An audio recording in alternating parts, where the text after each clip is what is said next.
How's it going, guys? My name is Zach with the Movie Castle, and today we're going to be taking a look at The Midnite Show. This is an all-new issue number 1 from Dark Horse Comics, written by Cullen Bunn, a really fun horror writer for comics, and I really do like this. This is a fun, sort of classic monsters throwback. If you guys are fans of Universal and Hammer, this will probably be right up your alley. Basically, there was a lost horror film that featured 6 monsters, all played by this old monster legend, and when the film is found and screened, that will cause the classic monsters to run amok in real life in this small town. And as someone who likes the classic monsters, this was just a ton of fun. Getting to see a bunch of new versions of these old monsters with really cool designs and fun, cheesy moments. I really did like that. Now, that being said, it was a bit of, introducing a ton of monsters, and at that same time, we're jumping really quickly into the action, and we don't get to know our human leads super well. So we get to see, this horror fan or this former Scream Queen. They might be main characters, and you don't really get too much screen time with them because we're running around and really quickly showing you guys a bunch of these new creatures. It's really cool, it's really fun, but I have a feeling that issue 2 will have to do a lot of the legwork catching up on who these, humans are, and, jumping into the action so quick, I hope we do get a bit of their characterization. So it's a big fun splash. I just wonder how it will affect the rest of the book. As it stands, though, is it fun to see 6 classic monsters all in one issue breaking into real life? Yeah, I just don't know how the structure of the rest of the book will be. Maybe the humans are a lie. Maybe the monsters will be the main character.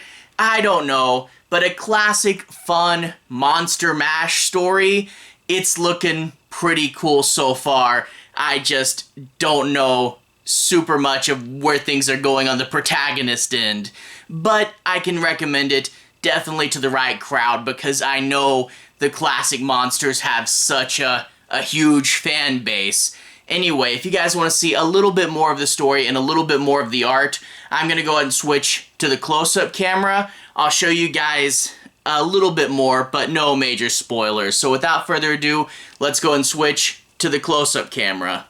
Alright, here we are inside the castle taking a closer look at The Midnite Show number 1.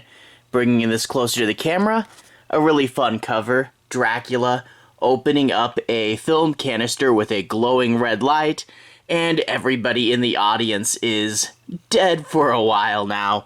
$3.99, number 1, Dark Horse Comics. Flip it to the back, there's actually a nice little illustration of the Gill-Man there, or rather, their legally distinct version of the Gill-Man. He's got a much more pronounced, almost mohawk-like fin.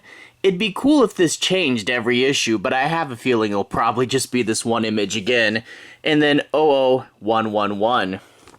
Anyway, if we crack the book open, we get to see picture of Frankenstein there, and we get script by Cullen Bunn, art by Brian Hurtt, and then we jump into the story proper. Now, I'm not going to do any major spoilers, although a lot of this first issue is set up, but I do want to, take a little bit of a look at it, show you guys some of the story and some of the art. So without further ado, into the book.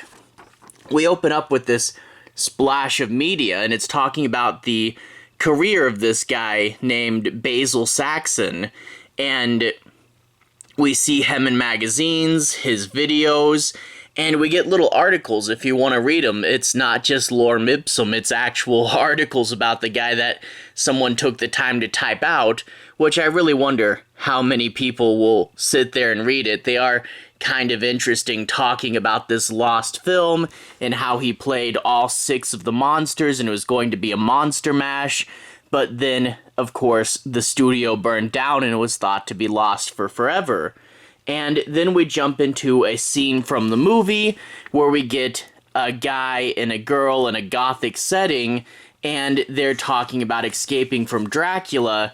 When smoke comes in, they cough and they kind of break the fourth wall and say, "Is that the smoke machine?" "No, it's a fire."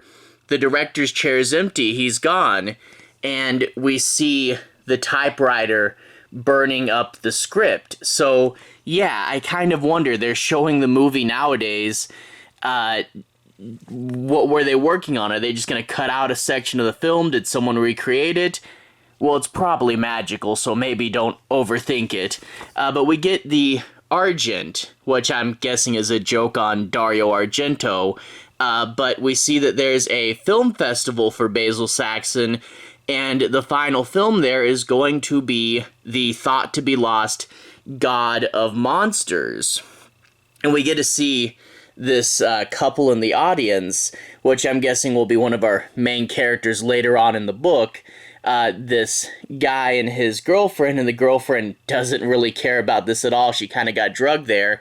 And a horror host is introducing this Dr. Madness Morbid. And the boyfriend goes, "Oh, he was before your time." And the girlfriend goes, "Yeah, but he was before your time as well." And I really do like that idea of, because that's the thing, is horror hosts were so cool and iconic, but how do we, as a modern audience, really relate to them? Because, that was such a specific point in time, having them being broadcast on TV, and now in a streaming world, you don't really need these broadcast segments. So it is kind of weird, where does the horror host fit in the modern day, and how can I, as a younger horror fan, experience them, So I think it is kind of strange. It just brings it up. It doesn't ever fully address it. We get a brief look at our other characters. This two people here, they're manning concessions, and the guy is pretty depressed, and the girl is trying to get his attention and flirt with him a bit. We have this influencer here, and she's going to talk to this Scream Queen who is signing pictures of herself, and she, of course, seems to be dissociating from the horror genre as well and is jaded by it. But then we get the movie coming on, and we get bits of real life in this small town and bits of the movie. So this couple walking home late at night, these soldiers hunting down the Wolfman, and hey, I didn't think there would be a full moon tonight. And that's, of course, when the Wolfman's going to come out in real life and knock his head down. And that is a lot of the rest of the book. It's showing us each of these cool monsters, which, we are admittedly kind of familiar with, not necessarily these versions of the monsters. So it is like a monster showcase issue. So you get things like our possible main characters. I don't know who's going to die really quick and who's going to get the focus of the book. We don't get to know them so much because so much of this book is going around and exploring and looking at the cool monsters. It's a fun enough issue 1, but I really feel that issue 2 is going to have to be where we get all the character work in. So we get these other red shirts, these teens, and they're like, "Ah, man, those movies are from the 50s. I don't care about them."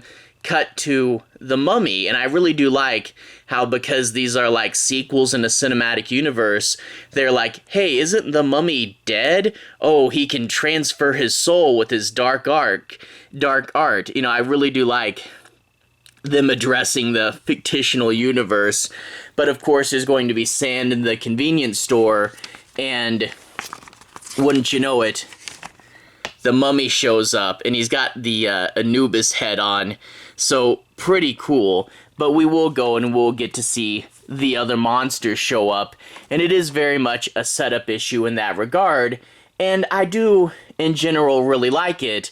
But yeah, it is a case of I do wish we got to know our main characters a little better, and we are jumping into the action really quick, and I'll see how much of a ramification that has in the following issues, but for now, hey, it's fun, so why not?